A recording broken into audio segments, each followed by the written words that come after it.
ሰላም ሰላም ክብረት ፋሚሊ ናይ ዩቲዩብ ቻናል ተኸታተልቲ ከመይ ኢኹም? ኣነ ሰላም እዩ እግዚአብሔር ይመስገን። ከምቲ ሰላም ዘለኽዎ ሰላም ክትሆንለይ ናይ ኩል ግዜ ተመኒተዩ ክብረት ፋሚሊ ክብል ይደሊ ናይ ሎማዓንቲ ድማ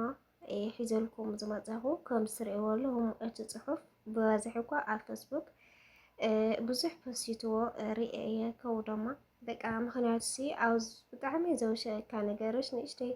ሓሰብካ ክትገልጽ ደስ ዝብል እዩ እሞ ንእሽተይ ሓሳበይ ክገልጽ ማለት እዩ። ቤተሰብ ቅድማ ናይ ቻናለይ ሓዲሽ ዝኾንኩም ላይክ፣ ሼር፣ ሰብስክራይብ እናገበርኩም ቤተሰብ ኩኑ ቤተሰብ ከዓ ከምቲ ልሙድ ሃናፂሬትኩም ኣይፈለን ክብል ይደሊ ማለት እዩ። ትገብርለይልኩም መበርታዕ ከዓ ካብ ልበየ ዘመስግን ይኣምነለይ ክብል ይደሊ እና ላው ከብለክም እየ ሰናይ ፃንሒት እምበርካዝ ክብረት ፋሚሊ ከም ትሪእዎ ኣለኹም ፅሑፍ ብጣዕሚ ዝሕዘነካ ብጣዕሚ ድማ ዘውሽቀካ ነገር እዩ። ብሕልፊ ደቂ ኣንስትዮ ሲ ማራ ይለውሸቀካ ማለት እዩ እና ኣነ ስደት ካብ ዝመፅእ ዳርጋ ቢያንስ ላብ 3 ዓመት ደጊም ከይደ ኣለኹ ማለት እዩ። ግን በቃ ካብቲ ዝመፀት ሒዘ ክሳብ ከዚ ሲ ኩሉ ግዜ ከምዚ በቃ ሓንቲ ለውጢ ሲ ኣይረኣኹን። ምክንያቱ ሰብ ይጋገዩ ካብ ሓደ ጌጋ ክእረም ይኽእል እዩ። ካብ ሓንቲ ዝተጎድአት ጓል ሂዋን እቲ ሓንቲ ዝተጎድአት ልብዙሕ ከተምህር ትኽእል እያ። ታይና ካብ ሓንቲ ዘይንምሃር ዋ ኣነ ማርያም ብጣዕሚ ኢኻ ትሓዝን። ምክንያቱ ሲ በቃ ትወሽቅ ከምዚ ኢልካ ብዙሕ ሰዓት ሓደ ለይነቕሕ ሰብ የለይ። ምክንያቱ ለኣኻ ልኾን ሰበይ ለኣኻ ዘይኮን ሰበይ ክትፈልጥ ትኽእል ኢኻ። ኣብ ትምህርቲ ካብቲ ዝተምሃርናዮ ኣብ ትምህርቲ ቤት ኣብ ስደት ዝተምሃርናዮ ይበዝሕ። ምክንያቱ ብዙሕ ትምህርቲ እዩ ዘሎ። ከመይ ጌርካ ጠንካራ ኾን ጓል ክትከውን ትኽእል፣ ከመይ ጌርካ ጎበዝ ክትከውን ትኽእል፣ ከመይ ጌርካ መስተዋዕል ሰብ ክትመርፅ ትኽእል። ብዙሕ ትምህርቲ እዩ ዘሎ። ዋ ምሳና ዘይጠቕመና ወዲ ምሳና ዘይክድ በቃ ክብረትና ክቕንሰና ዝኽእል ሰብሲ እንታይ ድልና ንፅሓሓፎ ወይ እንታይ ድልና ላፍቅሮ ክንኣትዮ ንኽእል። ዋ እና ሕዚ ካብዚ ኮማንት እኒኦ ንእሽተይ ከንበልኩሞ መልሰለይ ባ አብርሄሸይ ዲያላትኒ አንደ መልሰለይ አብርሄሸይ ታማ ገይረካ ግን በይዛ ካደሌካ እየ ኢላቶ ዋ ኣትጓል ኣይትሰምዒ ድኺ ተደሊኺ ኣምፂኺ ዘን 2,000 ለኣኸለይ ኢልዋ ኣታ ማዕሪ ቦሊኳ ኣለኳ እሞ ክድውለልካ ሳልዕለኒ ኣታ ማዕሪ ብልብኻ ደልየካ ኣለኹ እሞ ድውለልካ ኣልዕለኒ ዋ እሺ ቀሪበየ ተጸበኒ እሞ ለኣኸዮ ኢልዋ እሺ ቀሪበየ ተጸበኒ ሽሕ ድሕሪ ወርሒ ተጸበኒ ወለለ ኢላቶ ብጣዕሚ ዝገርመካ ካብኡ ኣትጓሓፍ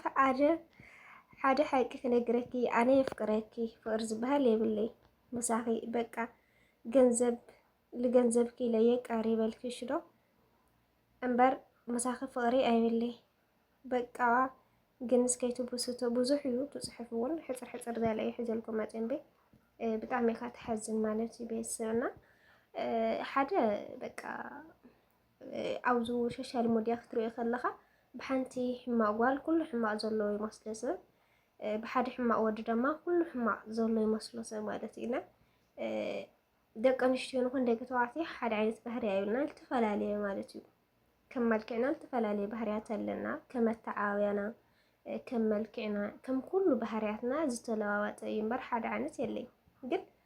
ብሓንቲ ጓል ሂዋን ከዓ ንኩልኻ ሸኪትካ ክትፀርፍ ወይ ከዓ ሸኪትካ ክብሪ ክትቅንጥጥ የብልካ። ሕዚ ብዙሓት ሓደ ቪድዮ ክሰርሑ ከለዉ ኣጓላት እዚአን ገለ ክትበሃል ከለኻ ማራ ኢኻ ትወሽቕ ብሕልፊ ጠንካራ ጓል ኮይንካ ኣብ ዕላማኻ ትሰርሕ በቃ ምንም በቃ ብክብረትካ ዘይትደራደር እንድሕር ኮይንካ ብከምዚ ዓይነት ክትርኢ ከለኻ ማራ ኢኻ ትወሽቕ። ምክንያቱ ይመላልኣኻ ኣለዋ ገለ ዋ እና እንድዒ ምክንያቱ ሓደ ብዙሕ ዘይተምሃረ ሰብ ክህሉ እዩ እምበር ኣብ ስደት ብሕልፍስ ብዙሕ ትምህርቲ እዩ ዘሎ። በቃ ትምሳኻ ዝኾነ ወዲ ሓደ ቅርሺ ይብል ፍቅሪ ቅርሺ ይዕድግ ፍቅሪ ናይ እግዚኣብሔር ውህብቶ ስለ ዝኾነት ክብረትና እምነት ብቻ እዩ በቃ ናያ ትኸድ እምበር ቅርሺ ኣይኮነን። በቃ ሕዚ ጎይታና ኢየሱስ ክርስቶስ ለኣና ከፍቅረና ከሎ ለኣና ብዙሕ ብፍቅሪ ብዙሕ ዝኸፈለልና ብቅርሺ ኣይኮነን ብሓይሉ ብተጓሩ ጥራሕ እዩ ፍቅርና ልዒልና ለኣና ክብል ብዙሕ ፈተና ኣሕሊፉ እና ቤተሰብ ለአኻ ዝኾን ወዲ ቅርሺ ኣይብሊ ቪድዮ ኣይብለካይ ዋ ብጣዕሚ እኳ ዘሕፍረካ ምክንያቱ ሲ ወላ ህዚ ፍቅሪ ክህልዩ ትደዋወል ገለ ኣስን ደቂ ኣንስትዮ ኣሕዋተይ ግን ኣነ ብጣዕሚ ዝገርመን ነገር ኣሎ ማርያምን ከመይ ጌርክ ንክንደፊርክን ቃሪፅክን ፎቶ ትልእኻ ባ ኣይትሓፍራይ ማለት ድዩ ኣነስ ብጣዕሚ ይድብረኒ ማርያምን ብሕልፈ ስደት እዚ ካብ ዝመፅእ ማለት እዩ ሽኳን ሰውነትካ ቃሪፅካ ፎቶ ክትለዓልሲ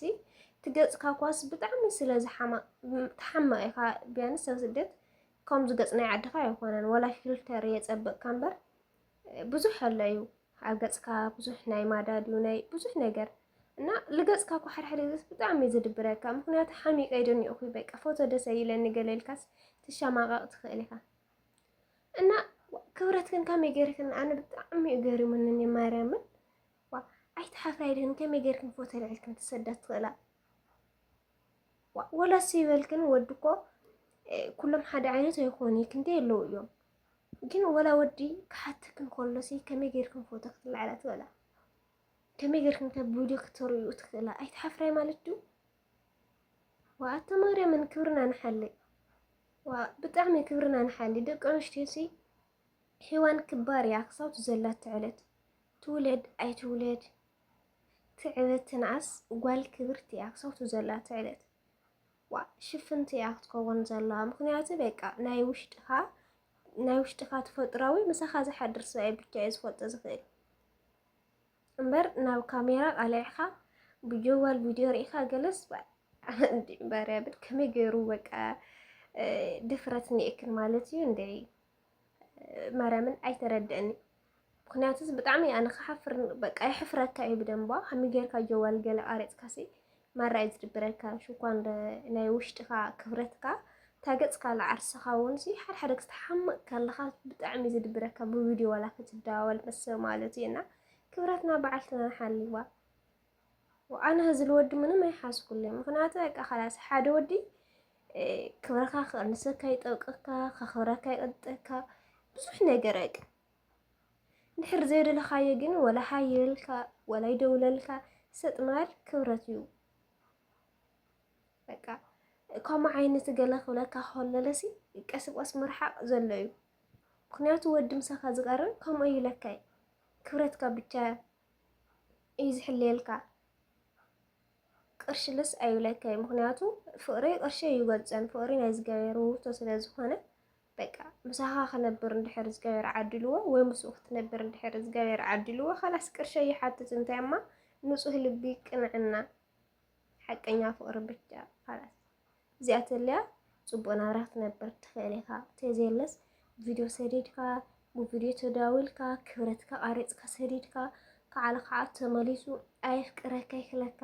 ቅርሺ ለኣኽለይ ገለ ለኣኽለይ እዚ ክብረትካ መቐንጣጥ እዩ ዓብይ ፀገም እዩ ቤተሰብና እንዴ ማርያብል ብጣዕሚ እዩ ተሓዝን ሓደ ግዜ ሰቃ ጓል ምዃንካሲ በቃ ብሕልፊ ሓደ ገለስ ክብረት ጓል ተነሽቲ ክንካእ ከሎ ብጣዕሚ እዩ ዝስምዓካና ብሓደ ርካሻት ኩሉ ርካሽ ኣይኮነን ክንደይ ጠንካራ ኣሕዋትና ኣለዋ በቃ ፍቅሪ ማንነት ፍቅርሲ ከምዚ ዓይነት ክገልፀ ይኽእል ፍቅሪ ናይ ዝገበረ ውህብቶ ስለ ዝኾነ በቃ ካማኻ ዝበለ ሰብ ክትመርፅ ኣለካ ዘኽብረካ በቃ ምክንያቱ ስለፍቅረካ ወዲ ከምኡ ኢለካን ሽኳን ናይ ሕፍረትካ ቃሪፅክ ለኣኽለይ ገለ ክብልሲ ቪድዮ ወንሲ ግዴታ ውፅእ ገለ ይብል ምክንያቱ ትናይ ለገድሶ መልክዕና ውሽጥና ዘይኮነስ ሓቀኛ ፍቅሪ በቃ ምሳይ ትኾን ዲያ ይትኾን ኢሉ ኣረጋግፁ ክነብር ብቻ እዩ ዝደሊ እና ቤተሰብ ማርያም ብጣዕሚ ልሕዝነካ ነገር እዩ በቃ ካብ ሓንቲ ንምሓር ካብ ሓንቲ ንመሃር ካብ ሕልፍካ ተምሃራዋ من يهز زينة حتى ምክንያቱም እንዴ በቃ من يهز ቃሪፃ ክሰድድ ገለ መግለጽ ፍቅሪ ኣይኮነይ ከምዚ ዓይነት ስራሕ ክብረትካ መቀነሲ በቃ ለባዕልኻሲ ክብረትካ መቀነሲ እዩ መናዓቂኻ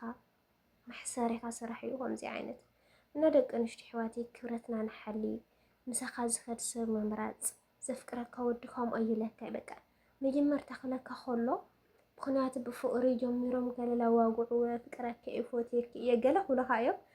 ኣብ መንጎ ግን ኣንስ ብጣዕሚ እየ ለፍቅረካ ቃሪፅክ ለኣኽለይ ገለ ኩልኹን ከለዉ ቀስ ብቀስ خلاص ወይ ትብልቆም ወይ ተንጥሮም ወይ ከዓ ሱቅ ትላ ማለት እዩ ክብረትክን ትሕልያ ኣውል ዝደወለልክን የተልዕሉ ኣብ ፅሓፍክን ክንዓሰጥ ክትላት ከላይክና ቀልል እዩ ሰብ ክትርሕቆ ተደሊካ ቀልል እዩ ንክትቃርቦ ኢካ ብጣዕሚ ዝካብደካ ከምኡ እዩ ባህርያት ገለክት እንዴ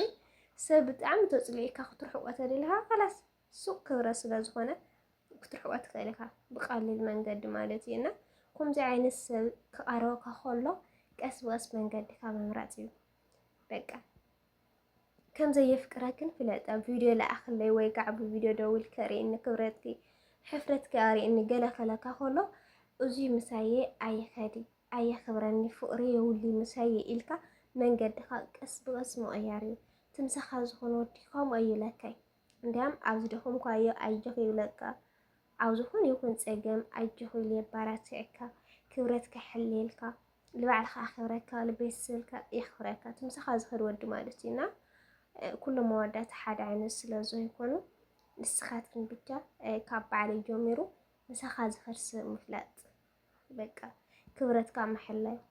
ጓል ሂዋን ኮይና ክብረታ ክትሕሊ ኣለዋ ክሳብ ዘላት ዕለት ማለት እዩና ዘራ ኣብዝሒልኩም ፋሚሊዬ ብካልእ መዳይ ክሳብ ዝመፀኩም ናይ ቻናለይ ሓድሽ ዝኾንኩም ላይክ ሼር ሰብስክራይብ ናገርኩም ቤተሰብ ኩኑ ቤተሰብ ከዓ ከምቲ ልመዳና ፅሬትኩም ኣይፈልየኒ ናይ ሎማዓንቲ መዳና እዚኣ ትመስል ይመችኩም